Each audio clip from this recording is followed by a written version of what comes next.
163তম জন্মদিন 2024।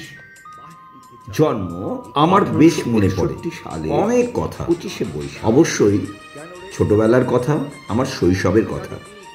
আমাদের বাড়িতে প্রতি বছর রবীন্দ্র জয়ন্তী হতো। মা ছিল সবচেয়ে উদ্যোগী। আমাদের দিয়ে কবিতা বলানো থেকে নাটক করানো ইত্যাদি সবই তার প্রথম পদক্ষেপ। অনেক বন্ধুবান্ধব জুটে যেত পাড়ার, অভাব বোধ করিনি কোনোদিনও। পাড়াতে ছিল আমার বোনের বয়সী অনেক বন্ধু। রবীন্দ্র জয়ন্তী অনুষ্ঠানের অভ্যাস শুরু হতো এই এপ্রিল মাসের শেষের দিকে। 25শে বৈশাখ থেকে প্রায় 10-12 দিন আগে পাড়ার কাকুদের বাড়িতে গিয়ে নাটক করা সময়ের আগেই চলে যেতাম। অপেক্ষা করতাম কখন নাটক শুরু হবে।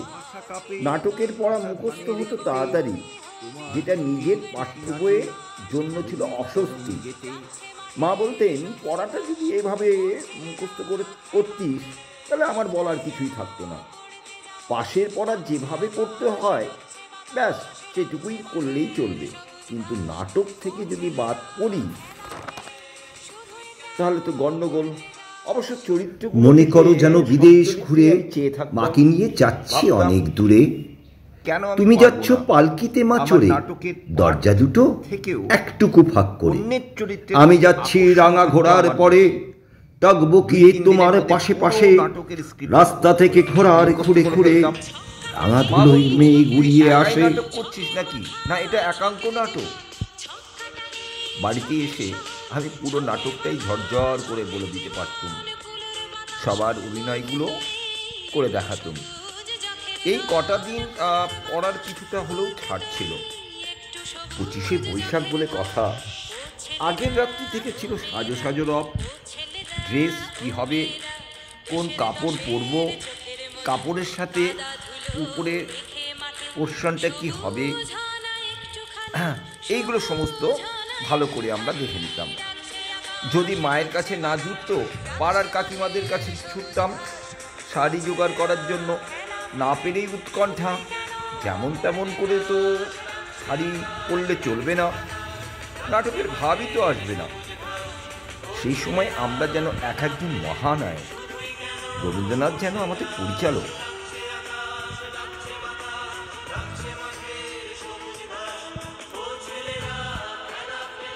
আমাদের জন্য ওনার যত চিন্তা ভাবনা, প্রতিটি পদক্ষেপ যেন রবীন্দ্রনাথ, এটা অবশ্য মা বুঝিয়ে দিয়েছিলেন।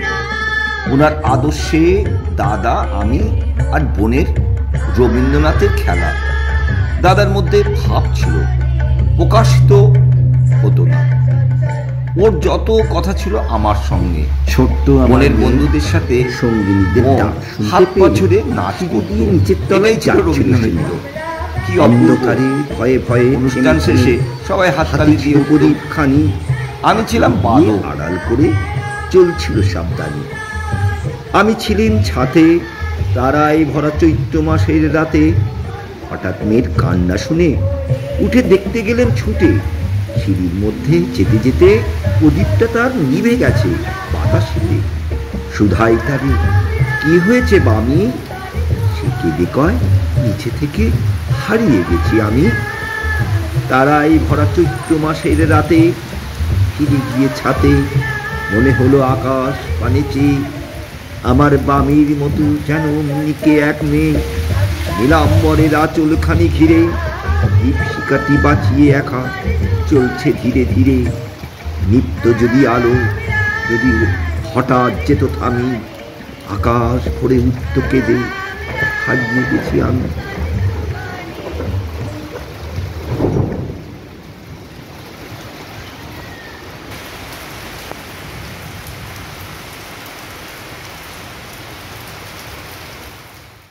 আমরা দুজন একটি গাঁয়ে থাকি, সেই আমাদের একটি মাত্র সুখ। তাদের গাছে গাই যে দোয়েল পাখি, প্রভাতে তাদের গানে আমার নাচে বসিল প্রাণের পর।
অনুষ্ঠানের শেষে চলতো আমাদের রঙের খেলা। আমরা ওর গালে রং মাখিয়ে দিত।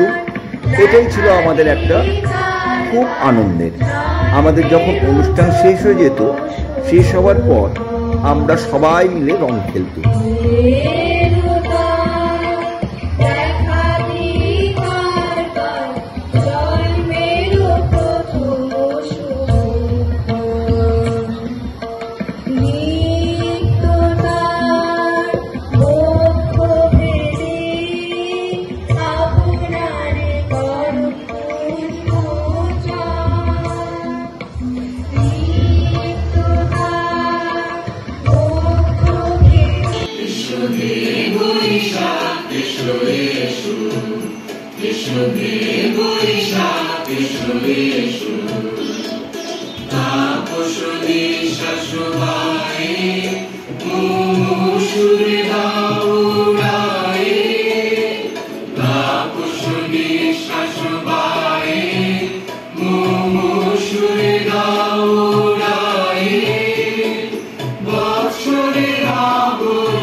Esho